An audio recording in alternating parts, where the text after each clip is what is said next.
mayambu ahanba maktada jesi Ningthouja ni kai khupna botchari ngasi su mausagum mayamgi awa pothabada ngai hakta oirabasu mateng pangjaba oina Madhaba gi Maheshwori haiba wari amakhat puduna laksari wari si mayam puna amuk taminarasi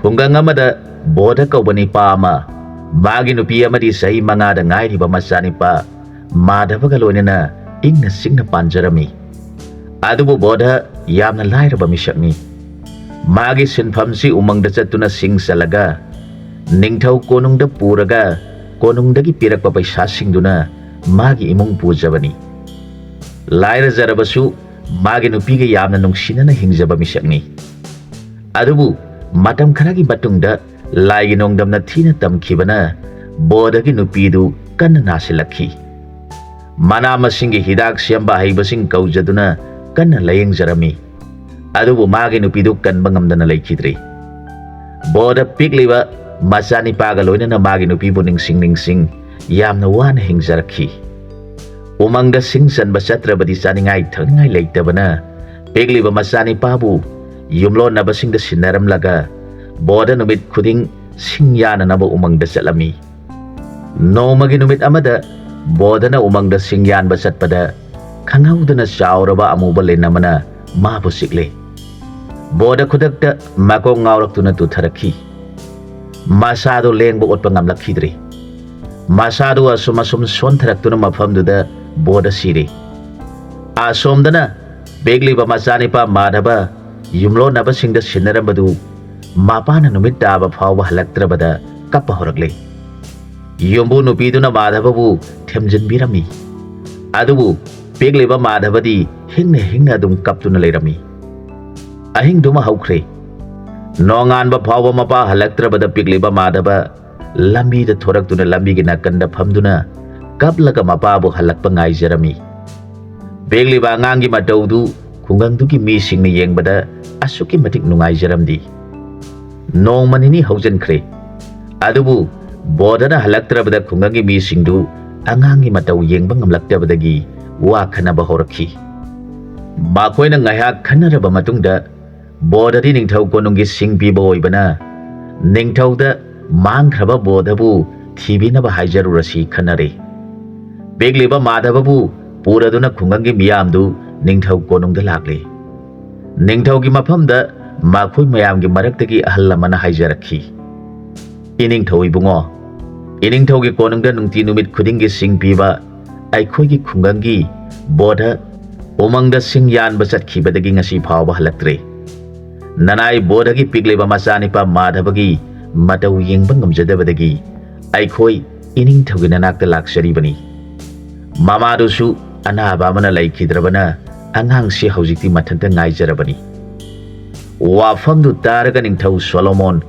bodabu hana masak khangba oibana mathwaidu yamna nungaijaramdi aduga asumna hairakhi mayam pumna mangna angangsi konungsida thambiramlo lami khara thaduna bodabu umangda thialurage hairakpadagi khungangi miyamdo harau angang oiriba Madhababu konungda thanamlaga hanakhre kodakta Ningthauna lanmi sing umangda bodabu thirunaba thakre adubu umangda boda sina leirambadu lanmi singna thengnabadagi khudakta konungda halaktuna warol pumnamak tamjari paudu tabada Ningthau Solomon mathwaidu asuki matik nungaikhidre konungda tilliba nga mathau amadi khusahibasingda Ningthauna sumna lauthorakhi aigi konungsida nungtigi lakpiriba anga mathau amadi sinpham kayada haithoi singthoiraba mayamda khanganjari kanagumba angang sibu yokpiba pambiba yaubirabadi nasamangni khanbiduni yokpiu Ningthau ayahangna angang sibu yokpibagi damak sana khaujao ama pijagani Ningthaugi wafamdu taraga masa leijadaba laitengi pochai kaya saba hemba Ningthaugi mangda thoraktuna haijarakhi Ningthau ibungo nanaidi imitta isa amata ujaba phangdabana Ningthauna lauthokpiribadu tajabada nanaigi pungningsi hainingai leitana apenba pokchari ngasidagi hauna pikliba nipa masa sibu nanaina isa mani khana yoksaragi Ningthausu ꯍꯦꯝꯕꯒꯤ ꯋꯥꯐꯝꯗꯨ ꯇꯥꯕꯗ ꯅꯨꯡꯉꯥꯏꯕ ꯄꯣꯛꯂꯦ ꯈꯨꯗꯛꯇ ꯅꯤꯡꯊꯧꯅ ꯃꯅꯥꯏꯁꯤꯡꯗ ꯊꯧꯗꯥꯗꯨꯅ ꯁꯅꯥ ꯈꯥꯎꯖꯥꯎ ꯑꯃ ꯄꯨꯊꯣꯛꯍꯜꯂꯛꯇꯨꯅ ꯃꯥꯙꯕ ꯀꯧꯕ ꯑꯉꯥꯡꯒ ꯂꯣꯏꯅꯅ ꯍꯦꯝꯕꯗ ꯈꯨꯠꯁꯤꯟꯅꯔꯦ ꯍꯦꯝꯕ ꯍꯔꯥꯎꯅ ꯃꯥꯙꯕ ꯀꯧꯕ ꯑꯉꯥꯡ ꯑꯃꯗꯤ ꯅꯤꯡꯊꯧꯅ ꯄꯤꯕꯤꯕ ꯁꯅꯥ ꯈꯥꯎꯖꯥꯎꯗꯨꯒ ꯂꯣꯏꯅꯅ ꯃꯌꯨꯝꯗ ꯍꯜꯂꯛꯂꯦ ꯍꯦꯝꯕꯒꯤ ꯅꯨꯄꯤꯁꯨ ꯅꯍꯥꯟ ꯃꯈꯩ ꯃꯃꯤꯠꯇ ꯃꯆꯥ ꯍꯥꯏꯕꯗꯨ ꯎꯖꯕ ꯐꯪꯗꯅ ꯂꯩꯔꯝꯕꯗꯨ ꯃꯥꯙꯕ ꯎꯖꯕꯗ ꯄꯣꯛꯄꯒꯤ ꯃꯍꯩ ꯌꯥꯜꯂꯦ ꯍꯥꯏꯅ ꯈꯟꯖꯈꯤ ꯃꯇꯝ ꯈꯔꯒꯤ ꯃꯇꯨꯡꯗ ꯍꯦꯝꯕ ꯃꯇꯩ ꯃꯅꯥꯎꯒꯤ ꯃꯤꯅꯨꯡꯁꯤꯅ ꯃꯥꯙꯕꯁꯨ ꯃꯈꯣꯏ ꯑꯅꯤꯕꯨ ꯃꯃꯥ ꯃꯄꯥꯅꯤ ꯈꯟꯕ ꯍꯧꯔꯛꯂꯦ ꯍꯦꯝꯕꯁꯨ ꯃꯆꯥ ꯃꯥꯙꯕꯕꯨ ꯉꯥꯏꯍꯥꯛꯇ ꯎꯗꯕꯗ ꯂꯩꯖꯕ ꯉꯝꯂꯝꯗꯦ ꯃꯄꯥ ꯍꯦꯝꯕꯅ ꯁꯨꯔꯤꯕ ꯎꯒꯤ ꯋꯥꯒꯤ ꯄꯣꯠꯆꯩ ꯁꯥꯕꯒꯤ ꯊꯕꯛꯇ ꯍꯦꯝꯕꯁꯨ ꯃꯨꯟꯅ ꯃꯨꯟꯅ ꯌꯦꯡꯖꯔꯗꯨꯅ ꯃꯄꯥꯅ ꯁꯥꯔꯤꯕ ꯄꯨꯝꯕ ꯃꯄꯥꯗꯒꯤ ꯇꯝꯖꯔꯝꯃꯤ ꯃꯆꯥꯒꯤ ꯊꯋꯥꯏ ꯌꯥꯎꯕ ꯃꯇꯧꯕꯨ ꯎꯖꯔꯒ ꯍꯦꯝꯕ ꯃꯊ꯭ꯋꯥꯏ ꯌꯥꯝꯅ ꯅꯨꯡꯉꯥꯏꯖꯔꯝꯃꯤ ꯑꯁꯨꯝ ꯇꯧꯅ ꯆꯍꯤ 2-3 ꯍꯧꯖꯤꯟꯈ꯭ꯔꯦ ꯃꯥꯙꯕ ꯃꯍꯥꯛꯅ ꯂꯩꯔꯤꯕ ꯈꯨꯡꯒꯪꯗꯨꯗ ꯂꯩꯕꯤ ꯃꯍꯦꯁ꯭ꯋꯔꯤ ꯀꯧꯕꯤ ꯅꯨꯄꯤ ꯃꯆꯥ ꯑꯃꯒ ꯃꯇꯝ ꯑꯌꯥꯝꯕꯗ ꯁꯥꯟꯅꯃꯤꯟꯅꯩ ꯃꯍꯦꯁ꯭ꯋꯔꯤꯅꯁꯨ ꯃꯥꯙꯕꯕꯨ ꯎꯗꯕꯗ ꯂꯩꯕ ꯉꯝꯖꯗꯦ ꯃꯥꯙꯕꯁꯨ ꯃꯍꯦꯁ꯭ꯋꯔꯤꯕꯨ ꯉꯥꯏꯍꯥꯛꯇ ꯊꯥꯗꯣꯛꯅꯤꯡꯗꯦ ꯈꯨꯡꯒꯪꯗꯨꯗ ꯂꯩꯃꯤꯟꯅꯕ ꯑꯣꯏꯕꯅ ꯃꯈꯣꯏ ꯑꯉꯥꯡ ꯃꯁꯦꯟ ꯂꯣꯏꯅꯕ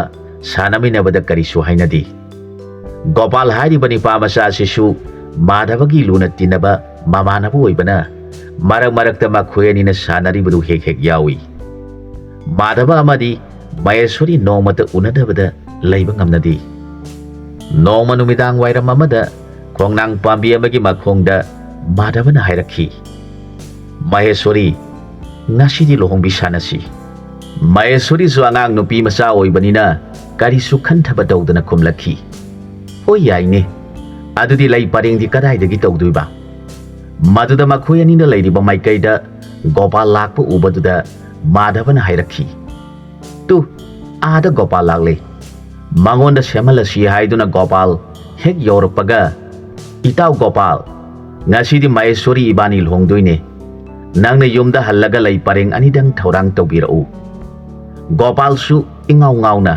ꯍꯣꯏꯅꯦ ꯌꯥꯏꯅꯦ ꯂꯨꯍꯣꯡꯕ ꯍꯥꯏꯕꯗꯨꯗꯤ ꯌꯦꯡꯕꯗ ꯌꯥꯝꯅ ꯅꯨꯡꯉꯥꯏꯈ꯭ꯔꯕ ꯄꯣꯠꯅꯤ ꯑꯩ ꯌꯨꯝꯗ ꯊꯨꯅ ꯍꯜꯂꯒ ꯂꯩ ꯄꯔꯦꯡ ꯍꯦꯛꯇꯨꯅ ꯂꯩ ꯄꯔꯦꯡ ꯑꯅꯤꯈꯛ ꯂꯦꯡꯕꯤꯔꯛꯂꯒꯦ ꯊꯨꯅ ꯂꯥꯛꯀꯦ ꯅꯈꯣꯏ ꯑꯅꯤ ꯂꯩꯔꯝꯃꯨ ꯍꯥꯏꯔꯝꯂꯒ ꯒꯣꯄꯥꯜ ꯆꯦꯟꯗꯨꯅ ꯆꯠꯈ꯭ꯔꯦ ꯉꯥꯏꯍꯥꯛ ꯂꯩꯔꯒ ꯒꯣꯄꯥꯜꯗꯨ ꯂꯩ ꯄꯔꯦꯡ ꯑꯅꯤꯈꯛ ꯁꯦꯝꯂꯗꯨꯅ ꯊꯨꯅ ꯍꯜꯂꯛꯂꯦ ꯒꯣꯄꯥꯜ ꯍꯜꯂꯛꯄ ꯎꯕꯗ ꯃꯈꯣꯏ ꯑꯅꯤꯗꯨ ꯍꯔꯥꯎꯅ ꯂꯩ ꯄꯔꯦꯡ ꯑꯅꯤꯗꯨ ꯒꯣꯄꯥꯜꯗꯒꯤ ꯂꯧꯖꯔꯦ ꯈꯣꯡꯅꯥꯡ ꯃꯈꯣꯡꯗꯨꯗ ꯃꯥꯙꯕ ꯑꯃꯗꯤ ꯃꯍꯦꯁ꯭ꯋꯔꯤ ꯂꯨꯍꯣꯡꯂꯤꯕꯅꯤ ꯍꯥꯏꯗꯨꯅ ꯃꯈꯨꯠ ꯁꯝꯅꯗꯨꯅ ꯈꯣꯡꯅꯥꯡꯗ ꯀꯣꯏꯅ ꯆꯠꯂꯒ ꯂꯩ ꯄꯔꯦꯡꯁꯤꯡꯗꯨ ꯃꯉꯛ ꯁꯝꯗ ꯍꯨꯛꯅꯈ꯭ꯔꯦ ꯒꯣꯄꯥꯜꯁꯨ ꯃꯇꯧꯗꯨ ꯎꯕꯗ ꯍꯔꯥꯎꯅ ꯃꯈꯨꯕꯥꯛ ꯈꯨꯖꯔꯤ ꯅꯨꯃꯤꯠꯇꯨꯃ ꯂꯨꯍꯣꯡꯕ ꯂꯣꯏꯔꯦ ꯍꯥꯏꯅꯗꯨꯅ ꯍꯔꯥꯎꯅ ꯃꯈꯣꯏ ꯃꯌꯨꯝ ꯃꯌꯨꯝꯗ ꯍꯟꯅꯈ꯭ꯔꯦ ꯅꯣꯡꯃ ꯅꯣꯡꯃ ꯑꯁꯨꯝ ꯍꯧꯖꯤꯟꯈꯤꯕꯅ ꯃꯈꯣꯏꯁꯤꯡꯗꯨ ꯃꯄꯨꯡ ꯃꯔꯩ ꯐꯥꯅ ꯆꯥꯎꯅꯔꯛꯂꯦ ꯃꯍꯦꯁ꯭ꯋꯔꯤꯒꯤ ꯃꯁꯛ ꯃꯇꯧ ꯅꯤꯡꯊꯤꯅ ꯐꯖꯔꯝꯃꯤ ꯃꯥꯒꯤ ꯁꯕꯥꯟ ꯃꯨꯔꯇꯤꯗ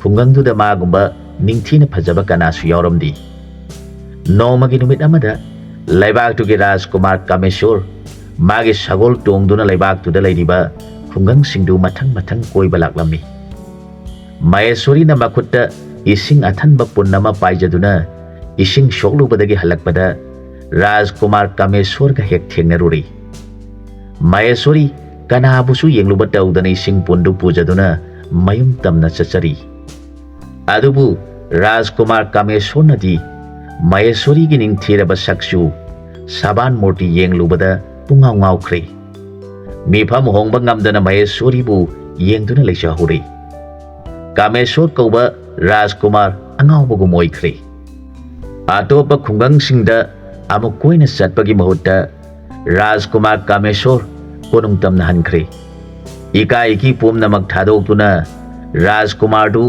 ꯃꯄꯥ ꯅꯤꯡꯊꯧꯗ ꯃꯥꯅ ꯎꯔꯛꯈꯤꯕ ꯅꯨꯄꯤꯗꯨꯒ ꯂꯨꯍꯣꯡꯕꯤꯅꯕ ꯀꯟꯅ ꯍꯥꯏꯖꯔꯦ ꯅꯤꯡꯊꯧ ꯁꯣꯂꯣꯃꯣꯟ ꯃꯆꯥꯅ ꯍꯥꯏꯔꯛꯂꯤꯕ ꯋꯥꯐꯝꯗꯨ ꯃꯥꯒꯤ ꯊꯃꯣꯏꯗ ꯌꯥꯅꯤꯡꯕ ꯄꯣꯛꯂꯝꯗꯦ ꯃꯆꯥꯅꯤꯄꯥꯗꯨ ꯊꯪꯅꯕ ꯂꯩꯕꯥꯛꯁꯤꯡꯒꯤ ꯔꯥꯖꯀꯨꯃꯥꯔꯤꯁꯤꯡꯒꯤ ꯃꯅꯨꯡꯗ ꯑꯃ ꯂꯨꯍꯣꯡꯕ ꯄꯥꯝꯂꯝꯃꯤ ꯑꯗꯨꯅ ꯃꯥꯒꯤ ꯃꯆꯥꯅ ꯃꯥꯒꯤ ꯂꯩꯕꯥꯛꯀꯤ ꯑꯄꯤꯛꯄ ꯈꯨꯡꯒꯪ ꯑꯃꯗ ꯂꯩꯕ ꯅꯨꯄꯤ ꯃꯆꯥ ꯑꯃꯒ ꯂꯨꯍꯣꯡꯕꯤꯌꯨ ꯍꯥꯏꯔꯤꯕꯗꯨ ꯌꯥꯅꯤꯡꯕ ꯁꯨꯡꯉꯝ ꯉꯝꯂꯝꯗꯦ ꯑꯗꯨꯕꯨ ꯃꯆꯥꯒꯤ ꯑꯋꯥꯕ ꯃꯇꯧꯗꯨ ꯎꯔꯒ Ningthougi puningsu honglakle. Masana khoidajariba nupi macha adugi mari makhong khangnabagidamag Ningthouna manai masansing Maheshwori ki khungangda tharakhi. Sapu saba Manohargi machanupi oiramle. Sapu saba Manohar Ningthou Solomon laktuna Rajkumar Kameshwargidamak machanupibu haiba laklagani tabada haraubagi pankhai lekhidre. Ningthouga ngaisen oijaba phanglani khallubada mapuningdu irang lang leijakhre. Adubu machanupi Maheshwori di awabagi ipakta takre. Laibaki Ningthouna masagi mamau oinaba mabu haiba laklabadi karamna yaningde haigadoribano khallubada Maheshwori mapuning nungsina kapsari. Madhabasu paudu tabada magi thamoidu masetana kaikre. Singya tamya singda koisat chatuna angaubugum lenkre. Masagi mataubada mapa oiriba hembasu tawpham khangjakhiti. Masagi maning thungnaba honabada Laibak Ningthougi mayokta karisu tawba ngamloidobadu khallubada hembagi puningsu hena hena awaba oirakle. Nomit kharaningi tungda Ningthou Solomon mahaki mantriga loinana Maheshwori bu mamau oijage haijanabagidamag makhoigi khungangduda lakle. Maheshwori gi mama mapadu Ningthouna makhoigida lakpaduda harauna Ningthoubu oksari. Harau harau Ningthoubu taramna oksaraduna wari watai ngaihak tauringagi tanjaduda Madhabagi marup Gopal taha thuna mafamduda laklaga hairakhi. Iningthou ibungo tolaba nanaibu nungsibiu aina akhangba kharadang mayamgi mamangsida tamjabada Iningthouna yaba pibiu. Gopalgi wafamdu taraga Ningthou Solomon hairakhi. Hayo naha oiribani pa nahangna haininglibadu. Maduda Gopalna makut ani lonajaraga Ningthouda hangatjarakhi. Iningthou ibungo Nanaina haijagadoribasi khungangsida leiriba miyoi pumnamakti khangdabani. Khanglibadi ai khaktani.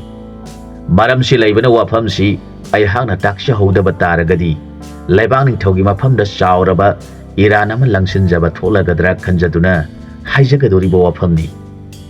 Masida Ningthouna tolaba nanaibu ngakpiu haijarakle. Maduda Ningthouna naha oiribani pa hairo nangna haininglibadu nangna akhangba wafamsingdu amata sithadana hairo. Iningthou ibungo Iningthouna namong nupi oibigani khalibi Maheshwori aigi marup Madhabaga luhongkhraba nupini. Aikhoigi khungangi lampaksida hauriba laioiraba khongnangsigi makhongda makhoi anina koina satuna makutta lai pareng amamam painaraga luhongkhiba matam kuikhre. Thaudoktubu uhobadi nanai oiba ai khaktani.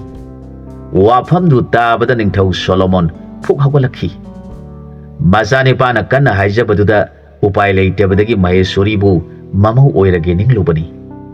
Mapuningdadi yumlondaba laibaki Ningthou machanupi singbu mamau oiba pamleibani. Gopalgi wafamdu taraga Ningthou Solomon panadum phare khankhre. Mapuningda henadum harauba pokladuna Maheshwori mapa Manohar bu yenglaga asumna hairakhi. Haujikti nahaki nachanupi si atopani pa amaga hana luhongduna leiramle. Nangna wafamsi khangdabana nahak naran thoina leiti. Adubu luhonglurabi nahaki nachanupibu Ningthou aigi imau matau karamna oigani. Aduna luhongbasi toklasi hairamlaga Ningthou mantriga loinana konungda hankre. Manohar mahakna sagatcharuba sapumna makairabada machanupi wasuki matik sauningkhre.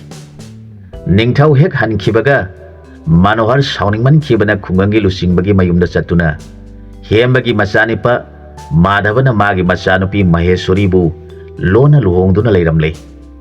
Madhaba bu sairak pibiu haina wakale. Khungangi lusingbadusu wafamdu taraga hainingai leitana saukhre. Khungangduda leiriba ahalaman singbu sitana makhoina tauningba tauba yaroi. Haujimak khungangduda leiriba mipum khudingmak kaukhatuna wa khanagadobuni haiduna khungangdugi ahalaman pumnamak kaukhatuna wa khanare. Ahalaman pumnamaksu makhoina hana sanarapagi wangmada tauramba thabak oibana yamna sauraduna Madhaba amadi Maheshwori anibu khungangdagi tanthungnaba haina warepnare. Khudaktuda Madhaba amadi Maheshwori bu kauduna khungangdu thadoktuna chatkro hairakle. Madhaba amadi Maheshwori mama mapasingbu khurumjaramlaga makhoi ani khungangdu thadokduna lakpa horaklei.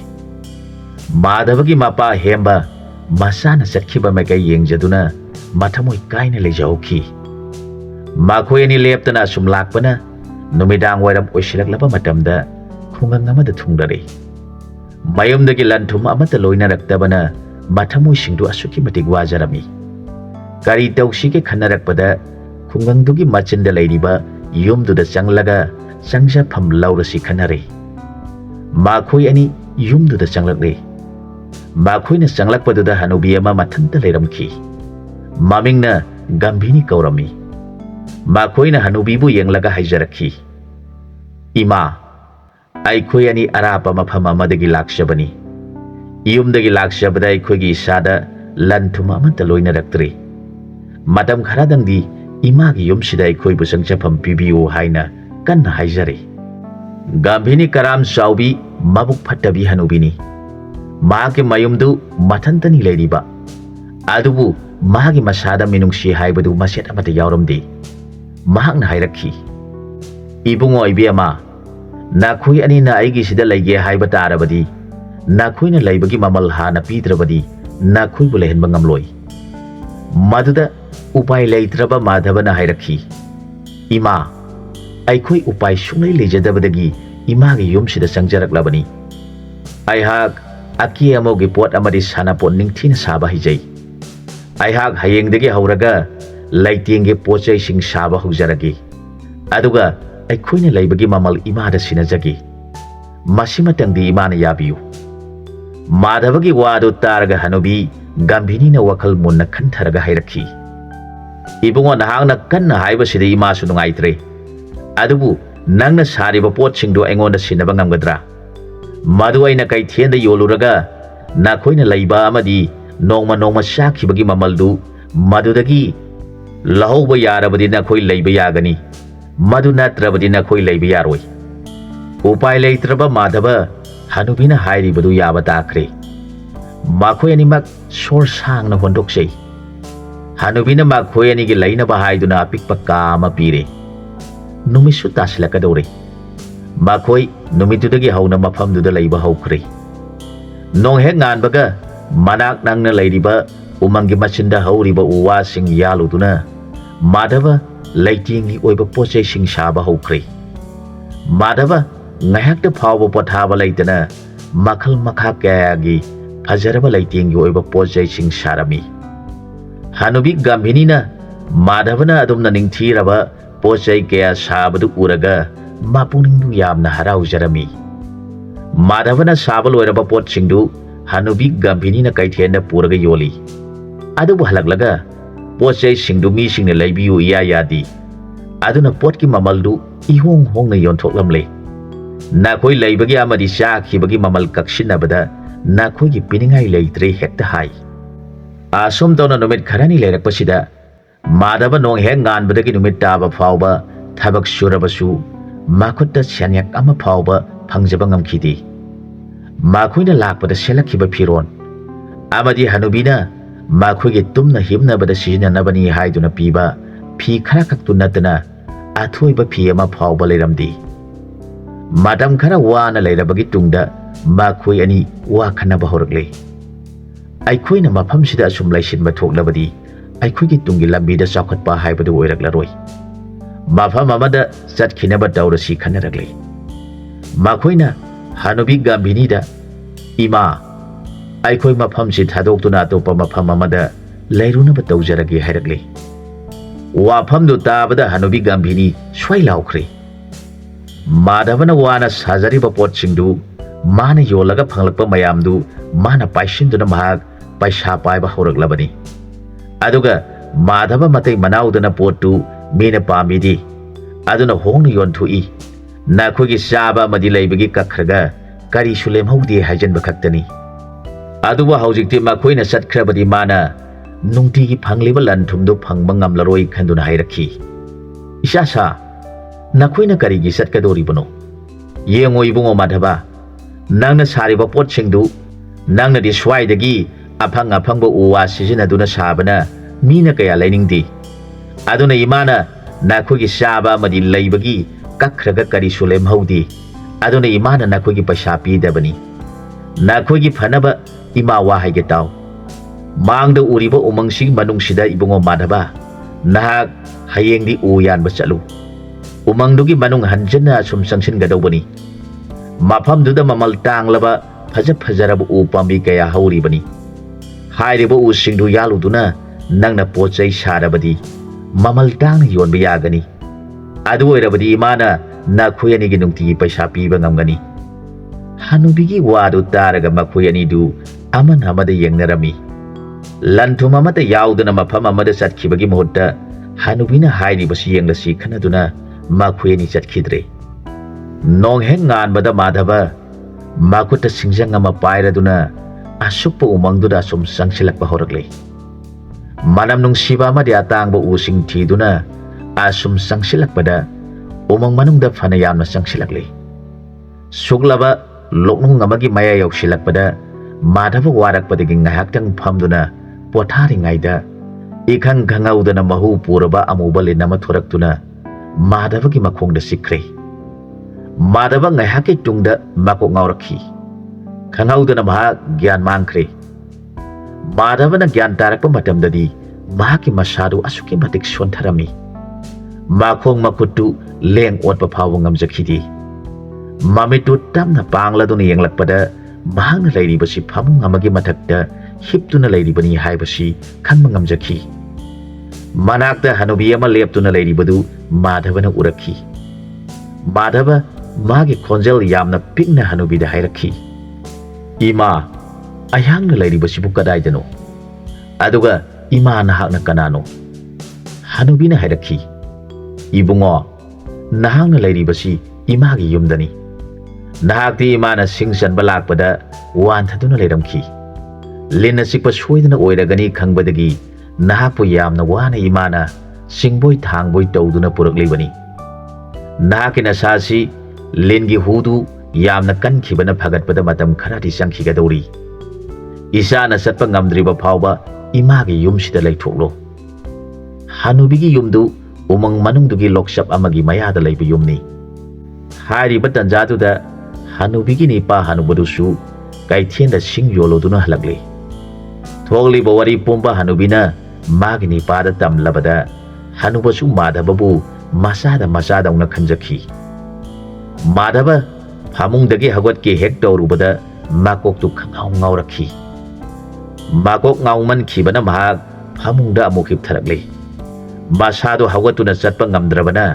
mahak matam kharadi mafamduda leiba takhi asomdana Maheshwori mapuroiba halaktrabada ahing nungthil animak kaptuna talenkhi mahak tawpham khangjelaktre madhabana halaktrabada karam saurabi hanubi gambhini Maheshwori bu hena nungsidaba henjelakle lanamata su phangdana mabu thaktuna thamlubagi kanaba laitre khalakle hanubina asum khalakpada Maheshwori gi masak matausi ningthina sangkholi adu oirabadi mabu yontolaga sana lupa kaya lepsil horage khalakle asum haina makhoina leiriba khunganga thangnana leiriba senjau paiba damodor gi mafamda hanubi laktuna Maheshwori gi ningthiraba song sada pumnamak tamlabada damodor su Maheshwori bu yamna pamkhre hayengi numita Maheshwori bu puduna nahaki yumda laklagi magi mamaldi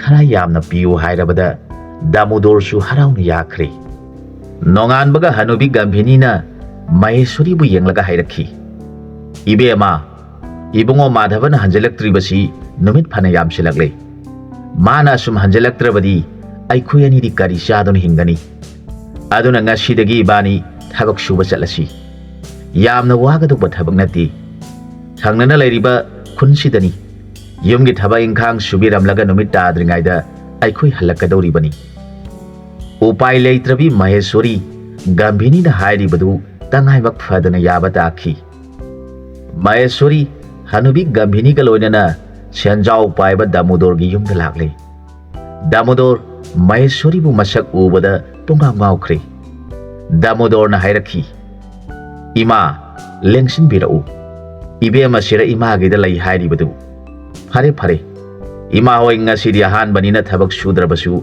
pothaduna adum laibiro. Ngasigi thabak subagi mamal nasana soidana pijagani. Gambhini na hairakhi. Ibe ama Maheshwori aina haidra. Ibungo se puksel chau khraba poni. Aikoi magi sida horen numidang wairam phawba leiradobani. Damodor nokphet tawraduna hairakhi. Ibe amana tawbige hairagana chakhumda changlaga sak thungbiro. Aikoi punna chaminarasi.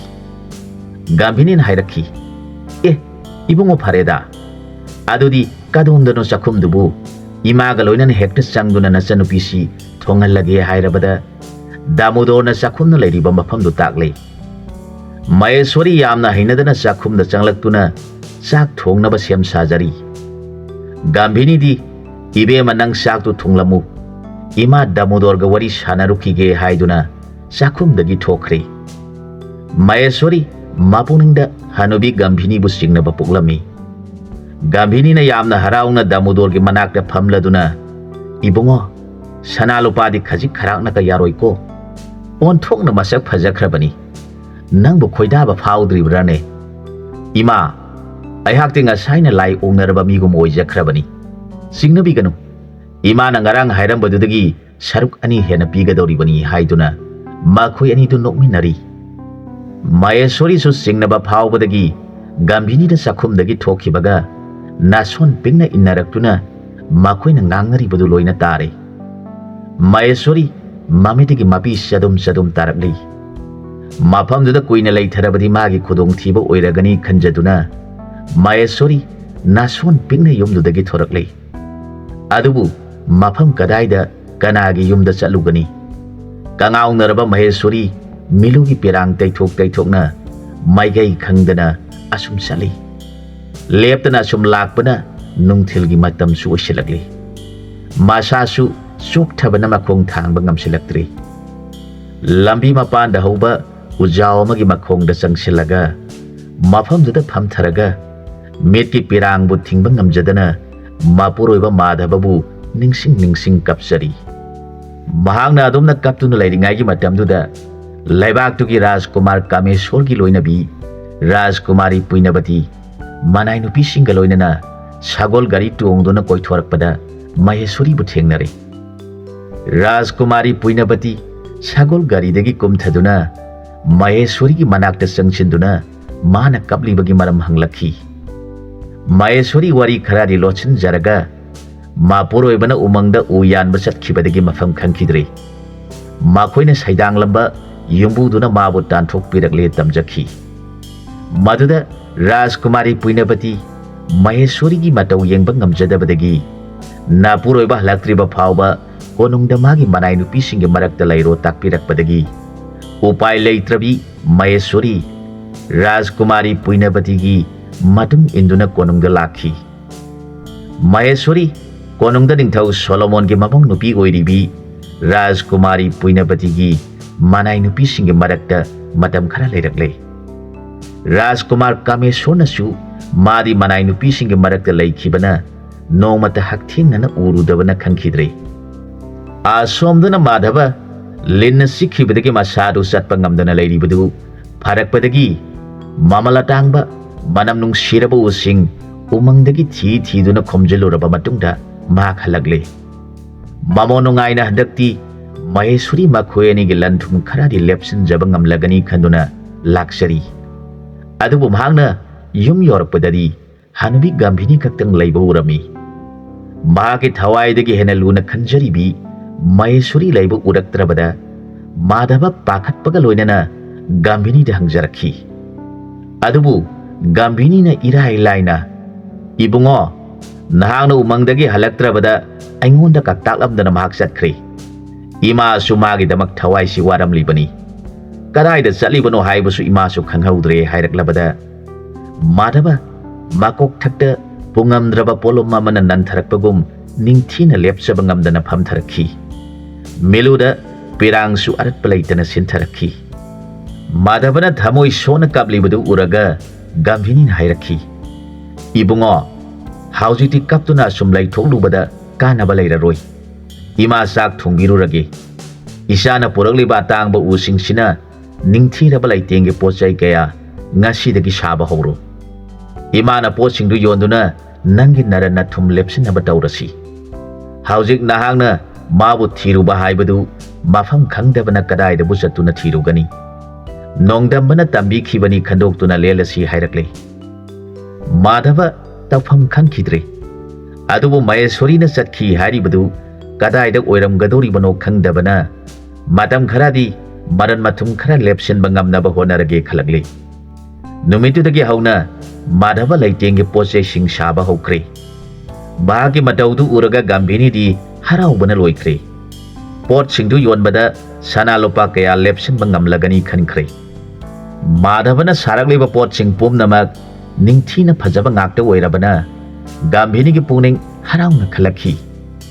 Pot sing sidi misamda yolabadi mamantangna yonba yararoi.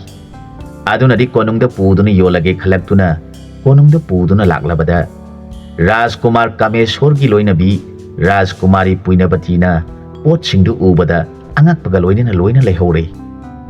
Hanubi gambini di haraungna hankre. Ningthiraba laitenge pot singdu pusilaktuna konung manungda lairibi magi manai nupi singda amamam pibirami. Maheshwori gi sarukna khutna humnaba humai ama thunglami.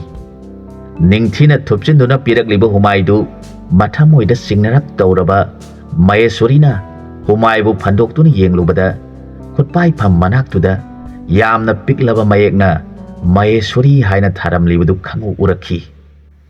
Maheshwori swai laukhibaga loinana mamitagi aratpa laitana pirang sintharaga Rajkumari Puinabatida humaigi mari makhong thibiu. Saragliba miyoisi mahaki mapuroibani. Haukhiba awaba thaudoksing mabuk phatrabi gambini na mabu yonthoknaba thorangkhiba pumnamak chithadana tamlabada Puinabatina manai sing thaduna Madhaba amadi gambini bu konungda puhalakhi. Maheshwori mapuroiba Madhaba bu ujabada haraukibana mamitagi pirang sinthana sianthoraktuna mapuroibagi makhongda tujaduna puning nungsina kapsarakhi.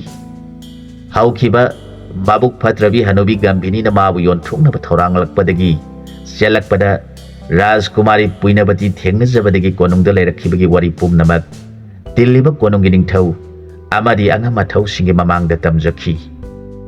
Rajkumar Kameshwar Maheshwori bu konungda magi nupi Puinabatigi manai nupi oina leirambada angatpa phaujakhi. Ningthau Solomon su Maheshwori bu magi mamau nupi oinaba hainaramba nupi duni haiba khanglakle. Puksel sauraba ningthau amadi Rajkumar Kameshwarna gambini bu marangi matungina kaisum sangda thamki. Aduga Madhavana konunggi khusahiba loisangi makok hapiduna konungdagi irap laptana leiba mafam amada ningthau manai sing thadoktuna chauraba yum ama sabikhi. Maduda makhoi ani lehanbiduna Madhaba amadi Maheshwori ingna chingna hingjakhi. Matang aswaida wari si loisanjare. Anauba wari amada mayamga punha amuk thengnaminarasi.